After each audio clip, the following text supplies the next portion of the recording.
kita lanjutkan pembahasan kita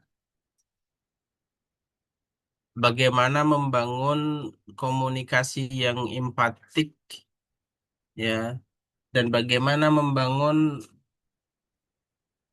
self leadership yang bagus.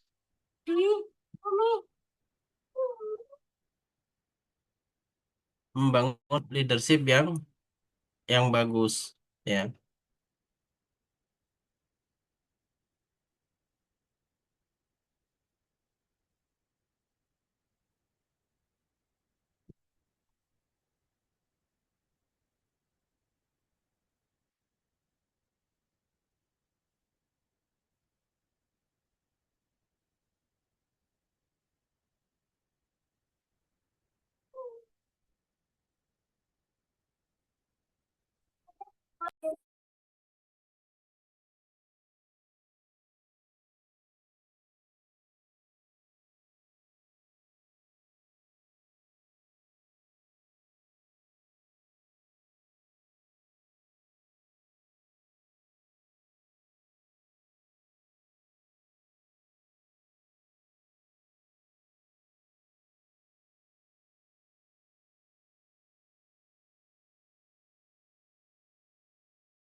Lanjutkan, mohon maaf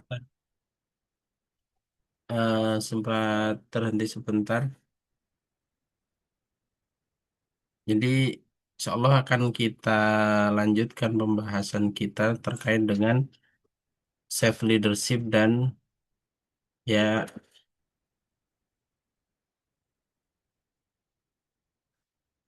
komunikasi empatik dan self self leadership. Jadi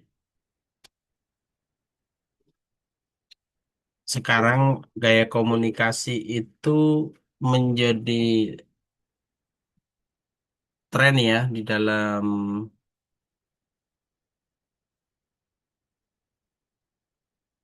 komunikasi-komunikasi manusia secara umum karena sekarang eranya adalah era era informasi.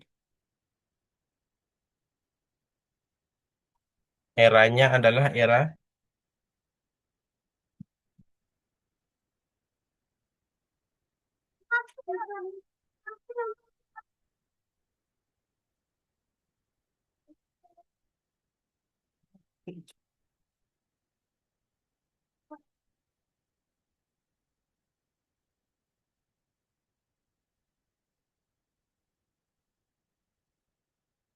di era informasi ini sistem komunikasi menjadi hal yang sangat luar biasa dan bahkan menjadi satu superpower ya. Kalau misalkan kita lihat betapa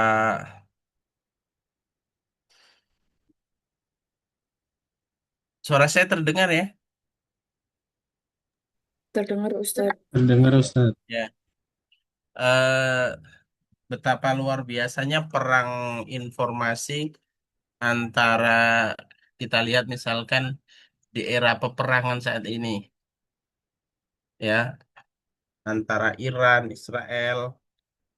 Jadi Israel dengan Amerika dengan proksinya, Iran dengan proksinya. Ini kalau misalkan kita mempelajari secara ilmu komunikasi ini luar biasa bagaimana perang narasi ini.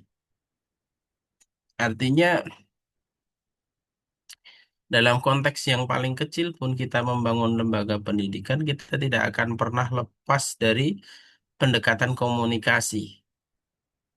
Bahkan bisa kita lihat ya, perang narasi ini melampaui apa? Melampaui bahkan mempertaruhkan apa? Kemampuan seseorang. Makanya ada istilah bahwa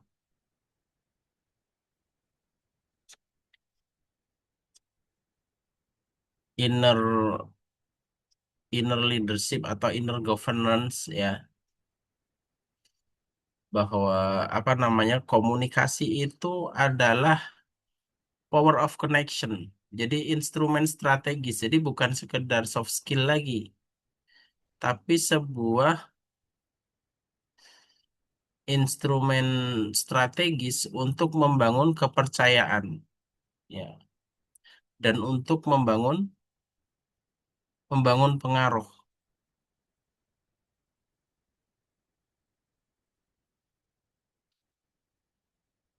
Dan ini betul-betul nyata ya. Betul-betul nyata. Sehingga apa, self leadership itu sendiri itu bisa dikatakan sebagai apa? Bukan sekedar narasi, tapi bagaimana kemampuan mengelola inner system ya, sebelum mengelola internal. Dan kita lihat misalkan di dunia kepemimpinan ya, sekarang mulai bergeser. Misalkan di lembaga pendidikan saja, di dunia pesantren ya. Kalau dulu itu lebih semuanya mengandalkan pada ada satu sosok yang memang ditunggu semuanya ya, self leadershipnya. Semuanya bergantung pada satu ustadz atau satu kiai di pesantren. Sehingga sisanya itu adalah apa? Pelaksana. Bahkan tidak perlu dibutuhkan rapat seakan-akan. Jadi tugas pelaksana itu ya sudah menjalankan saja mandat dari kiainya. Akan tetapi sekarang mulai mulai bergeser dari otoritatif atau otoriter itu ke arah kolaboratif di dunia pesantren khususnya. Sekarang sudah para kiai atau para sesepuh sudah mulai bergeser, yang tadinya mengandalkan dirinya sekarang mulai mendesain sistem. Karena apa? Ya, one man show itu kan sekarang sudah cukup berat untuk apa? Untuk berhadapan dengan paradigma dunia pendidikan saat ini. Maka sudah kesusahan ya. Sudah tidak ada lagi Superman ya, tapi adanya Avengers ya. Ya. Kalau dulu itu kan trennya mungkin masih Superman ya, superhero. Sekarang sudah Avengers. Begitu juga di dalam lembaga-lembaga pendidikan ya. Misalkan Hatta di sebuah lembaga pendidikan atau di ormas Islam yang cukup besar saja, kemarin di dunia pesantrennya, di MBS-nya, di Sekolah Muhammadiyah sempat mengalami apa? Mengalami ya, internal konflik yang cukup lumayan di pesantren atau di MBS pertamanya ya. Itu di dunia yang di organisasi yang sudah cukup rapi. Kemudian yang kedua ya, self leadership itu kepemimpinan berbasis komunikasi. Ya. Jadi pentingnya sebuah sebuah narasi, karena ini yang dibangun adalah mindset ya, mindset di dalam tim. Kemudian yang kedua, trust sebagai sebuah kekuatan. Mengapa trust? Ya, terlebih di lembaga pendidikan se- sebagai lembaga penjaga moral ya. Mungkin kalau pesantren mewah dikit nggak masalah. Pesantren mungkin kaya atau mungkin ada ustadz kemudian dia bahkan korupsi pun tidak dianggap terlalu masalah. Tapi kalau sudah wilayahnya moral, ya asusila, maka itu yang tidak termaafkan oleh masyarakat. Dan kita bisa melihat ya buktinya ya ketika ada misalkan satu pesantren A ya ada melakukan tindak asusila itu menjadi berita yang cukup bertahan lama di media karena kekuatan trustnya ada di situ. Maka sebagai seorang leader, jadi komunikasi yang perlu dibangun adalah komunikasi yang empatik. Lantas apa bedanya antara empati dengan simpati? Di sini silahkan ada yang tahu.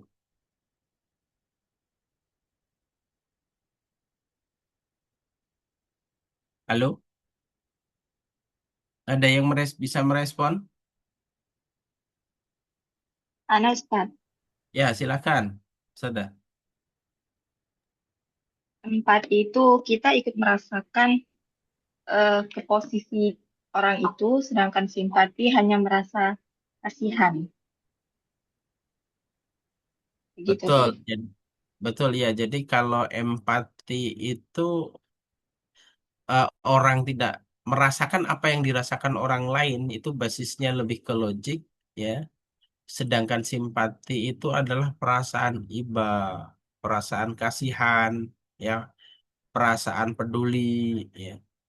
Itu itu simpati. Jadi pastikan kita bisa membedakan ya.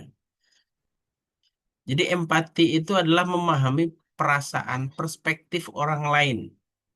Nah, ini pentingnya seorang pemimpin. Jadi pemimpin itu bisa jadi bukan yang terpandai di antara semuanya. Bukan di antara atau yang terkuat di antara semua orang atau terkaya atau ter yang lain. Tapi seorang leader itu adalah orang yang mampu mempertemukan berbagai perasaan. Ya, atau orang yang mampu apa?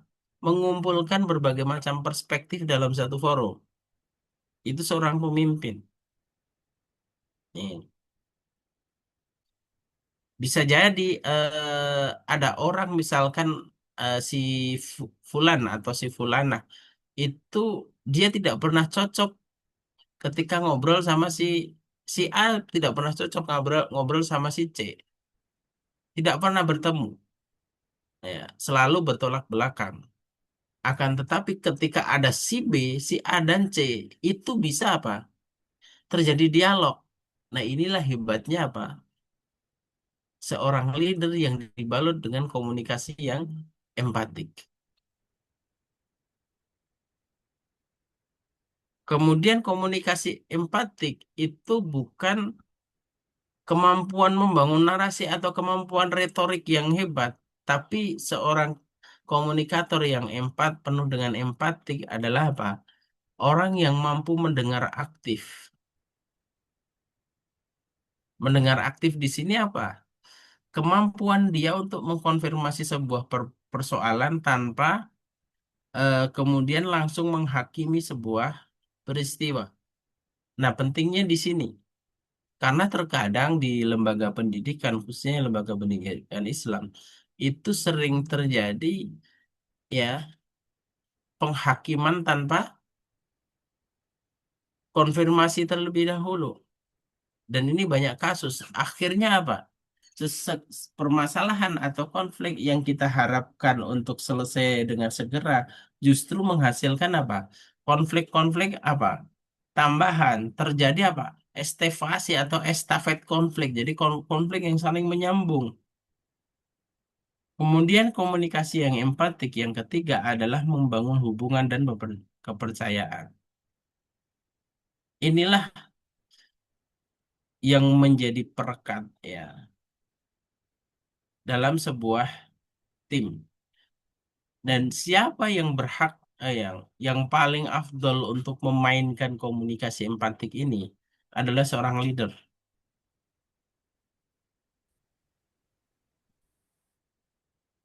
ya. Kemudian ini prinsip-prinsip ini yang coba saya kemudian elaborasi ya. Dari apa namanya saya kembangkan dari disertasi saya sebenarnya prinsip-prinsip komunikasi empatik yang pertama jelas adalah ya perkataan yang benar ya ini yang pertama.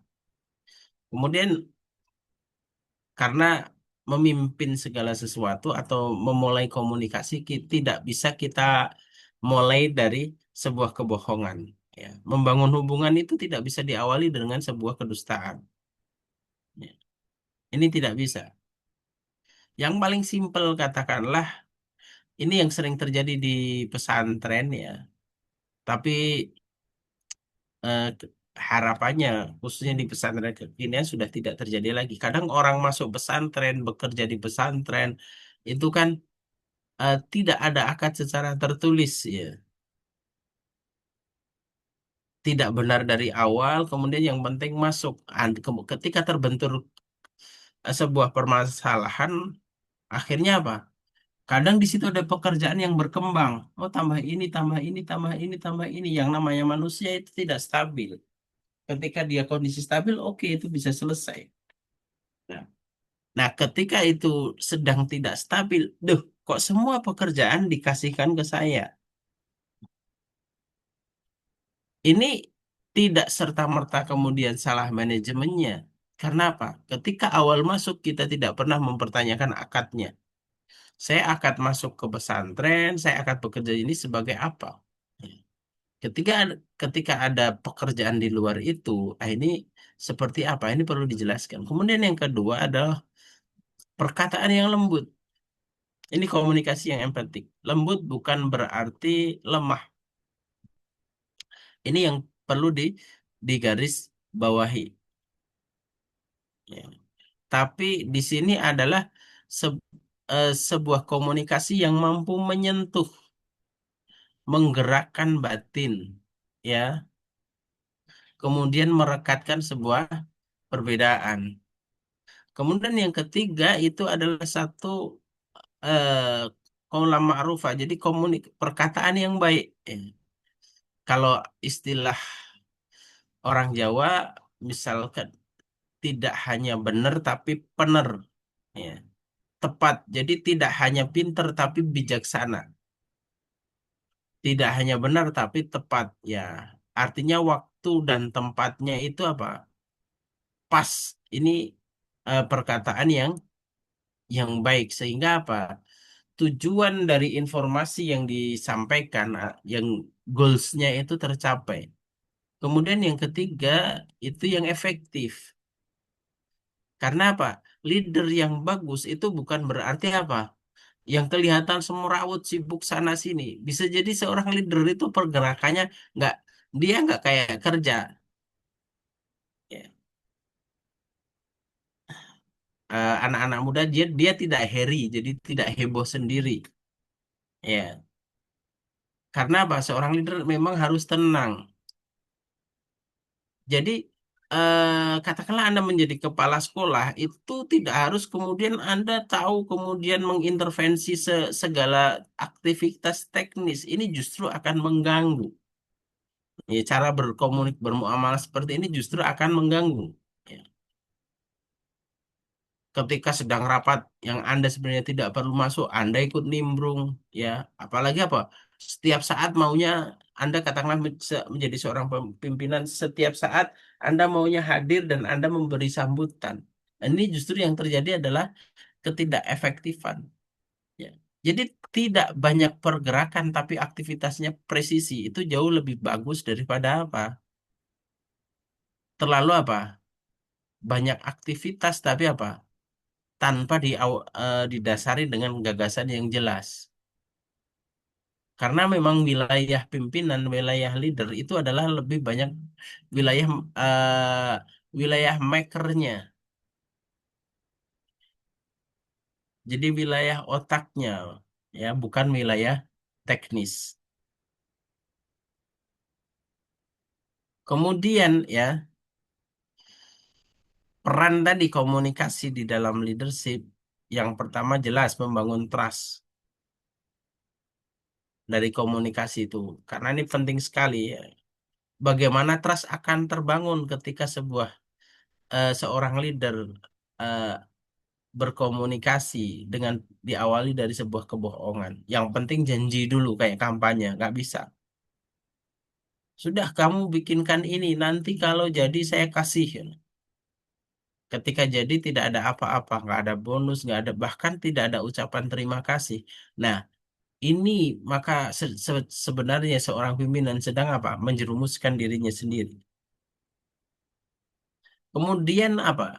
Mengurangi konflik. Ya, ya. Itulah mengapa perlu komunikasi yang efektif. Karena apa?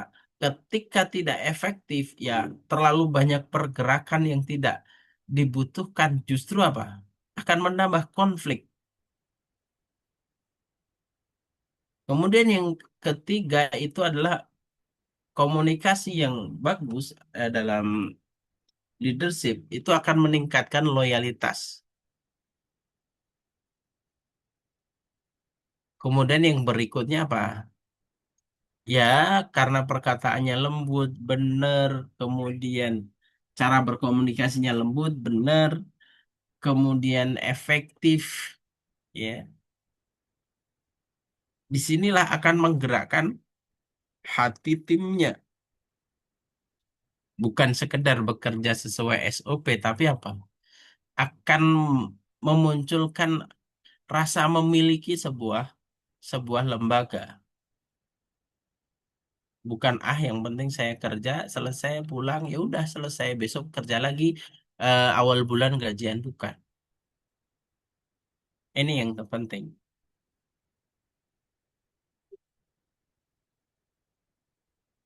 Kemudian sesungguhnya self leadership ini adalah bagaimana kemampuan memimpin diri sendiri. Ini yang paling penting. Ya memimpin diri sendiri itu bagaimana kita menjaga diri, kemudian kita berjalan bersifat sebagaimana seorang leader. Maka harus seimbang mengelola emosi, pikiran, dan tindakan. Bahkan idealnya seorang pemimpin jangan pernah ambil kebijakan ketika apa? Dia sedang emosi. Pasti kebijakannya akan melukai sebagian dari yang dipimpin. Itu pasti. Dimanapun, kalau seorang leader dia mengambil kebijakan, tindakan, ya, dalam posisi marah, pasti dia akan melukai ya, entah itu bawahannya atau temennya, ya intinya timnya. Kemudian self leadership ini juga menjadi pondasi kepemimpinan buat buat orang lain. Kemudian catatannya sebenarnya ya self leadership ini manusia itu sudah ada potensi memimpin sejak lahir. Maka sebenarnya ketika seorang memimpin itu hanya sekedar recalling saja, proses recalling. Karena apa? Self leadership ini sebenarnya adalah aktivasi apa? Potensi diri, aktivasi potensi potensi diri manusia.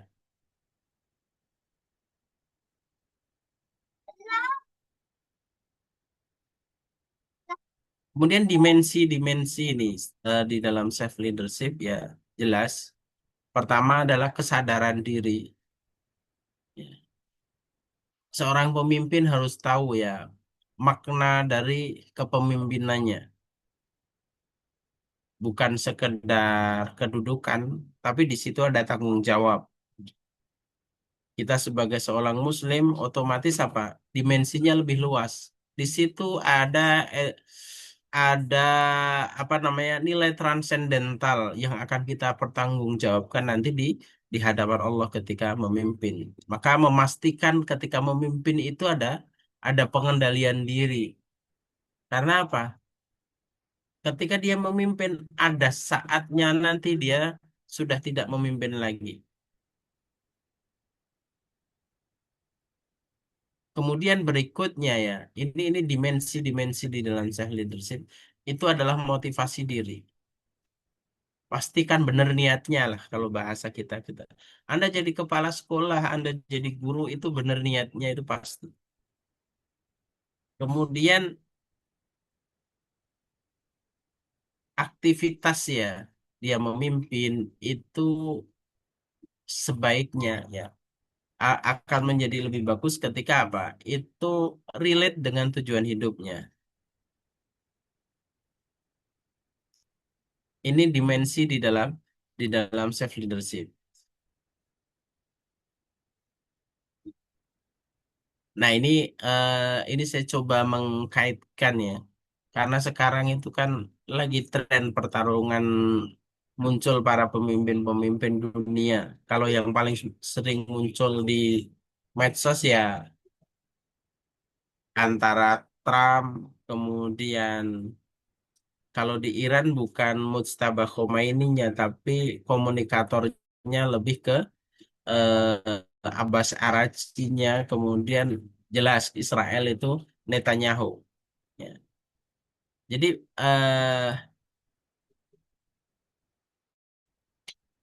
bagaimana mereka membangun empati, bagaimana authentic communication setiap mereka, bagaimana membangun narasi ini luar biasa menarik.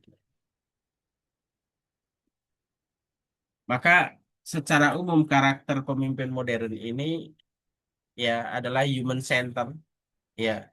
Nilai kemanusiaan mereka semuanya bertandang di nilai-nilai kemanusiaan. Kemudian komunikatif, ya, kemudian adaptif terhadap perubahan, kemudian berbasis nilai nilai trust. Nah, ini model-model kepemimpinannya ya, self leadership, komunikasi empatik, kemudian uh, trust, kemudian impact ya, ada dampak yang dihasilkan. Ini tantangannya. Pertama adalah krisis kepercayaan.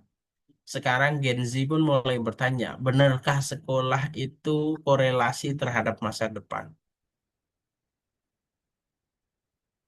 Kemudian yang kedua, over communication. Karena eranya itu sekarang adalah era visual, semuanya speak up, sehingga over communication. Sehingga masyarakat itu mengalami kebingungan secara global. Ini kemana ini sebenarnya?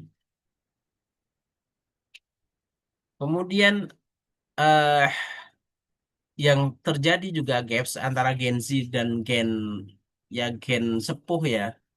Gen sepuh itu di atasnya milenial. Itu semacam gaps generation. Jadi kehilangan empati antara dua komunikasi ini yang perlu dibangun. Bahkan di dalam dunia kerja sekarang itu kemarin ketika saya ada sharing dengan BSI yang kantor cabang Jogja itu juga karena di satu kantor cabang Jogja itu kan memanage semua kantor-kantor BSI yang ada se-Jogja. Tantangannya adalah bagaimana membangun komunikasi yang efektif dalam kerja tim antara Gen Z, milenial, dan generasi atasnya. Kalau guyonannya atasnya milenial itu sering dibuat ledekan kolonial, tapi sebenarnya bukan itu ya. Jadi itu tantangannya. Ini refleksinya. Ya. Refleksinya itu sama senantiasa ya. Apakah saya sudah memimpin diri sendiri? Kemudian apakah komunikasi saya itu empatik?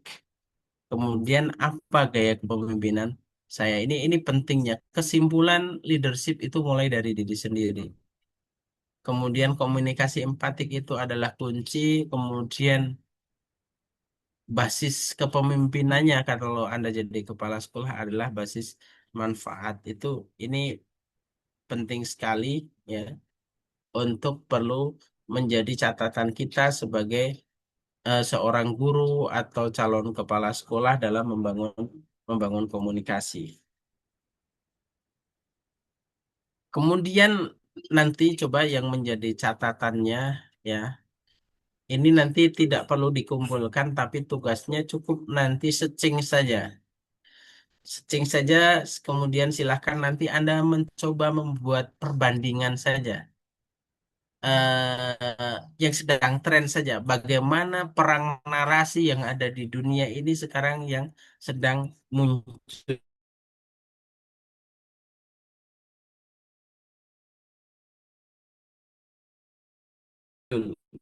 Ya. Tapi serang narasi. Di Indonesia juga kita sedang mau menghadapi perang narasi di mana lembaga pendidikan guru mendapatkan tugas juga sebagai apa namanya tukang cuci piring MBG. Apakah itu berdampak pada dunia pendidikan atau seterusnya? Ini yang perlu kita kita pelajari. Ya. Apakah kalau di dalam negeri misalkan apakah dengan setiap sekolah ada MBG itu justru memberikan dampak manfaat yang lebih kepada dunia pendidikan atau selainnya. Jadi mungkin itu pertemuan kita kali ini mengawali pertemuan pertama. Insya Allah kita lanjutkan pekan depan. Kita akhiri dulu. Nanti tugasnya itu secing saja tidak usah dikumpulkan untuk menambah wawasan kita. Kita akhiri dulu. Insya Allah kita lanjutkan pekan depan. Subhanakallahumma bihamdik. Asyhadu an la ilaha illa anta astaghfiruka wa atubu ilaik. Assalamualaikum warahmatullahi wabarakatuh. Waalaikumsalam Waalaikumsalam warahmatullahi wabarakatuh. warahmatullahi Jazakallah khair wabarakatuh. Ustaz. Jazakumullah khairan. Jazakumullah khairan.